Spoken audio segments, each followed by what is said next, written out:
Welcome back to Movies TV Mad and Friday's edition of the DCU Daily. Yesterday, I posted a video titled, I Have Seen Superman. I want to thank you all for the love and comments and your opinions about that video.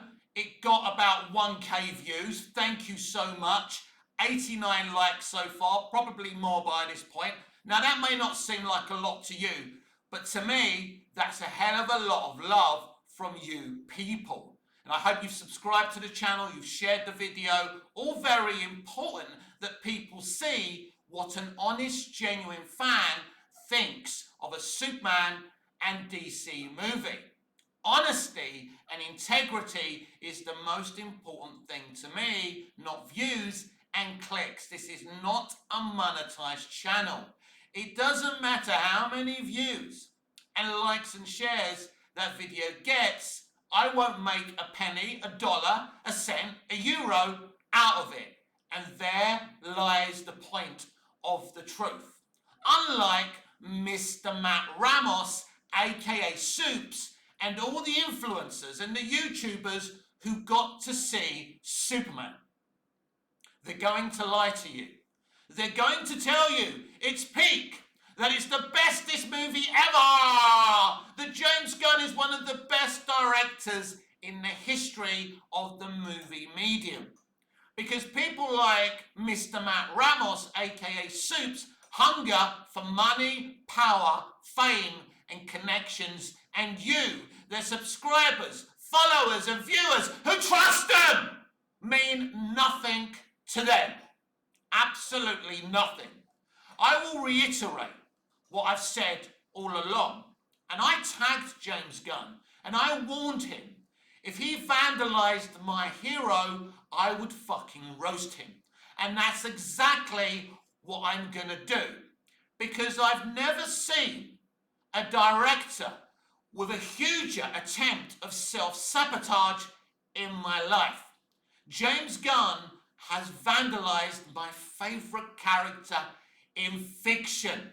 I saw Superman 78 as a child, the first film I ever saw, not on the cinema screen, on my TV with my dad and my brother.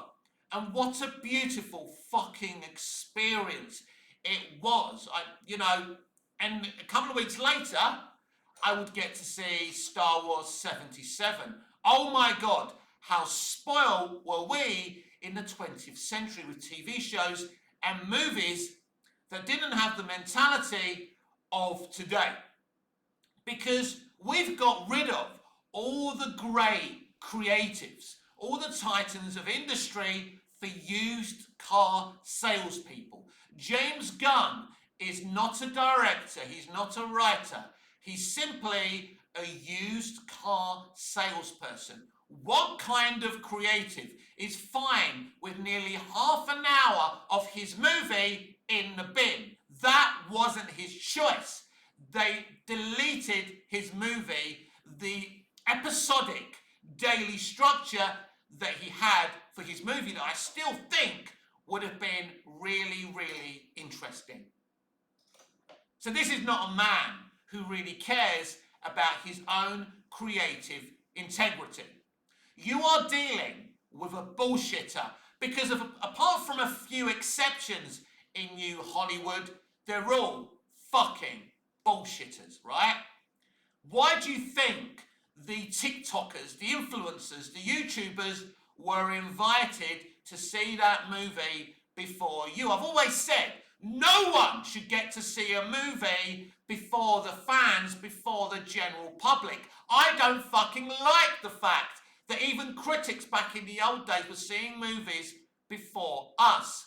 So even though I've seen this movie before everyone else, I don't think it's right that I was able to do that, but I was. Because I wanted to make sure I was going to be able to inform you, my fellow fans. Not fans of me, fans of film, fans of creativity, fans of entertainment. Film is a very important fucking medium. That's why we're so passionate about it, because a good piece of entertainment, storytelling, can be self-healing. I noticed that growing up, watching Close Encounters, Apocalypse Now, E.T., Back to the Future, Superman 78 itself, Highway to Heaven, Quantum Leap, 24. These were beautiful pieces of fucking fiction. The Wizard of Oz, that's inspired me to write and direct my movie, Saving Judy Garland, which is a vast time-traveling adventure, which is really about me as a person and my love about film. And it's inspired by Quantum Leap and Back to the Future. Great pieces of creativity and storytelling can inspire. When people say that Zack Snyder copied Star Wars with Rebel Moon, he didn't copy Star Wars, he was inspired by Star Wars. No matter what I think about the sequel, I thought the first movie was okay, probably not Zack Snyder's best work, but it's about inspiration. Being inspired by great works, by, titans of industry is a beautiful thing. Without being inspired, there wouldn't be new things created, new drinks, new technology. You only invent when you're inspired by other inventors. The problem with the entertainment industry today, we have no great inventors to inspire the next generation. The next generation of actors, writers and directors are being blocked out of new Hollywood, and it's the same people all over again getting work. The same old actors, actresses, writers and directors who have that Hollywood DNA. Now, it was fine when the DNA baton was passed from generation to generation, when you went from Donald Sutherland to Kiefer Sutherland to Kirk Douglas to Michael Douglas, but unfortunately, we don't have the talent pool to be able to do that, and that's the problem. Each industry has a culture that runs it, or like Hollywood, a couple of cultures. Hollywood has a two-tiered cultured system, but that system simply doesn't work anymore because the next generation of DNA and family talent are only interested in propaganda and extremism. And the point is, everything about James Gunn's interpretation of this version of Superman is about his hatred and his extremism, right? He hates Superman. He's so annoyed that they forced him to write, but especially forced him to direct this Superman movie. He never wanted to be part of this fucking movie. So just like a spoiled child refuses to eat their greens, he decided to sabotage this character and make him a bad joke. You've all seen that scene between Superman and Lex Luthor when Superman is screaming at Lex. And that, my friends, is just the tip of the fucking iceberg. And that's why you know this film is fucking cringe without fucking seeing it. But what astounds me and shocks me is the marketing. How can you use that fucking scene to sell a movie? When a normie or a member of a general audience is going to see that scene, they're going to know it's shit. That is going to put people off. Where's the great action? Where's the awesome moments? We've seen, you've seen a couple of awesome moments. And I said yesterday, this movie is great, good, cringe, and awful all at the same time. There are things in this movie that you're going to love, and there's things that you're going to fucking despise, and there lies the fucking problem. And basically now we're going to get to the point of the title of the video, which is Man of Steel is superior to Superman 2025. Yeah? Yeah, should we talk about that? I think we should. Man of Steel, whether you like it or hate it or whatever you think about it, is a serious take on this character. It's a modern take on this character.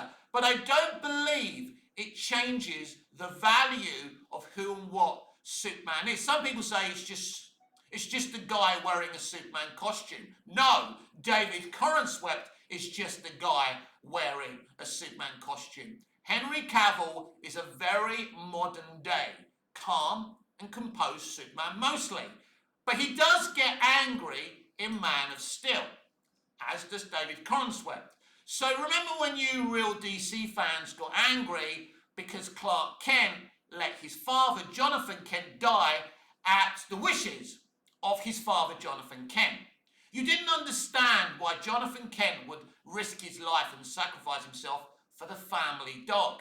If you've got a dog, you're called bullshit on that. No pet owner would allow their animal to stay trapped in that car and would run to save their fucking pet.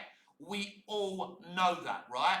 First, this is a moment about self-sacrifice. He doesn't want his son to be an experiment in a fucking lab. He knows if Clark goes to save him, he could expose himself. Maybe he'll be too fast and they won't see him. But there's a risk there. That's the point. Maybe that moment was well executed, could have been better executed, poorly executed. That's about your own point of view. But that's the point. We've just seen a YouTube video of people reacting to Man of Steel. And the people watching it were crying. They were actually engrossed by that moment because it's a compelling moment. The tornado sequence is a beautiful Superman moment in a Superman film. Zack Snyder, David S. Goyer, and Christopher Nolan took this subject matter seriously, and they were destroyed for taking this subject matter seriously. Why can't it be like the bestest franchise ever, the MCU? Marvel Studios are so much better than the DCEU. And now we know that the MCU hasn't aged well at all. Meanwhile, Man of Steel looks like a film beyond its years. They took it seriously. They wanted to make a great Superman movie. It made good, solid money, and it justified its sequel, Batman vs. Superman, Dawn of Justice. There's a part of me that wishes Goyer was allowed to write the proper sequel to Man of Steel, and it never happened. But I love Batman vs. Superman. Another movie that takes its subject matter fucking serious, but like Man of Steel, is fucking contemporary in a post 9/11 world. Superman is not happy in that movie. Some people believe in him, some people don't. And Lex Luthor, by the way, the more I saw and think about Nicholas Holt's Lex Luthor, which is nothing to do with Nick. Nick's a fine actor. He can only do what his writer and director told him to do. But the more I saw that version, the more I loved Jesse Eisenberg's Lex Luthor. He feels ripped from the comics. His hatred for Superman feels so genuine and so real. He's jealous. He was abused by his father. And Superman had the love. People love Superman. And that's the point. When you see what Gunn's done to this Lex Luthor, you will see what I'm talking about. So Man of Steel is a much more superior movie in every sense of the word than Superman 2025. But we're being lied to constantly by pro-Gunn accounts. They're now projecting that the previews will be over 20 million. Yeah, maybe they will, because they're going to add the Amazon fan events to those previews. But that won't hide the true story. I still find it hard to believe that Superman will come anywhere close to 20 million previews, apparently slightly higher than the Batman. We will see. The box office to the Batman keeps on being compared in projections for Superman, but they are lying to you, because I've never heard of projections of previews before. I've heard of projections for the proper domestic opening box office, but never for previews. And there you can see what this is. Superman 2025 is just yet another Justice League. It's not a reshoot of another man's vision. It's not someone shooting colour onto the screen from their backside, but everything about this movie is Justice League. It's a lie. They're still trying to move away from Snyder. They're so scared of the Snyderverse, and they're still trying to do the thing they were trying to do when they forced Snyder out from Justice League. Trying to make an MCU DCU. They still haven't moved on from the fucking MCU, even though the fucking MCU keeps on flopping and flopping and flopping. They still want to make fucking MCU movies. So they brought in an MCU director, writer-director, because, hey, he's the bestest director ever. But just remember what I'm saying to you. James Gunn never wanted to write a Superman movie or direct a Superman movie.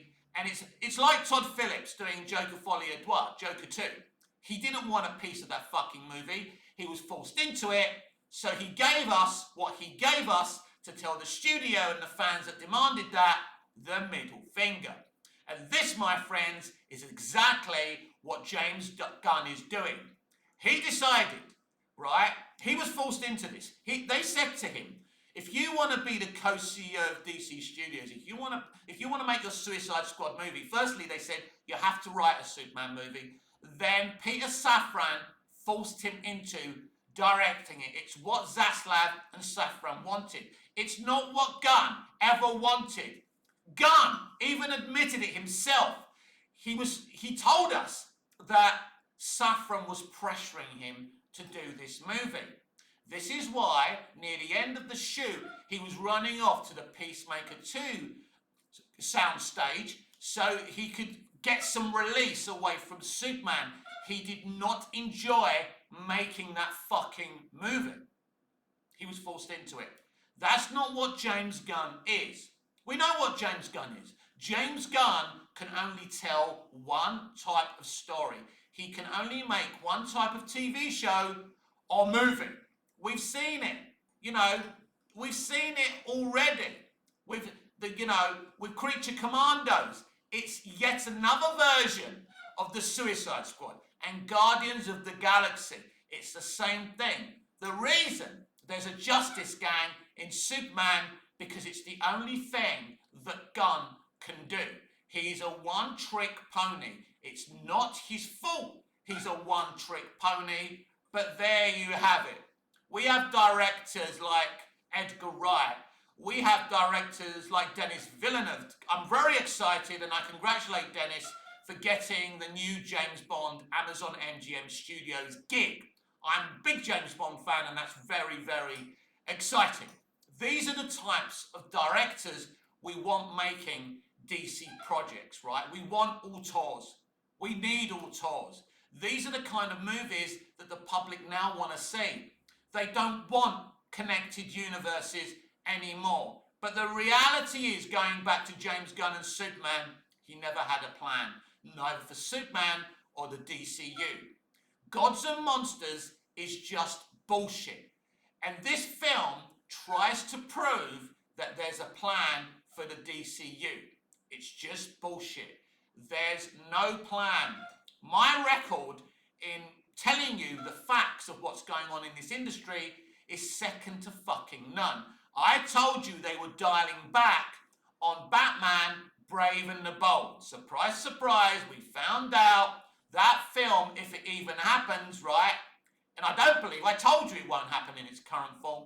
You won't see the DCU Batman in his own film, right? In his own film until after the Phantom Batman 2, if it's ever released, comes out. We don't even know what's going on with that fucking movie.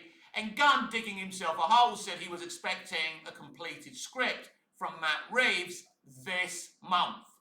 It'll be very interesting if that happens. And if it doesn't, here on Movies TV Mad, I'll be reminding all of you of that, and certainly people like Boba Talks, but especially Mr. James Gunn, by tagging him. Because con men and liars must be exposed. I am fed up of this medium. I'm fed up of fucking you, Hollywood. I'm fed up of fucking Rotten Tomatoes and embargoed early reactions. I'm so fucking bored of it all. I'm fed up of scores and thumbs up and thumbs down. This is the shit that killed the Snyderverse and the DCEU. The thumbs up and thumbs down reactions. It's bullshit, everyone, because if you release Man of Steel, BVS, and the Snyder Cut in the 80s or the fucking 90s or the early 2000s, it's lauded as a fucking Lord of the Rings classic. And Snyder is lauded like Peter Jackson was. But in this era, where you know, people are telling you that this film, this Superman movie, is like a Justice League Superman animated series and Smallville. Don't ever fucking compare Gunn's piece of shit to God tier Smallville. Smallville had a vision for Superman, and not only did they tell Superman's story and how he becomes Superman, they actually formed a fucking Justice League, right? And that's another reason Man of Steel is so much better than Gunn's movie. Because Gunn is so lazy, he couldn't be bothered to tell an origin story, because apparently everyone's fed up with origin stories. I'm not. I love the fact that Man of Steel was an origin story, and what a unique origin story. The way it tells Superman's story, the way it keeps on flashing back from Clark's adulthood to Clark's childhood, and what it does, it shows you what he's going through in his adulthood and what he learns about what he eventually will go through in his adulthood from his childhood. It's brilliant, it's unique, it's contemporary, it's fucking visionary, it's everything that James Gunn's Superman isn't.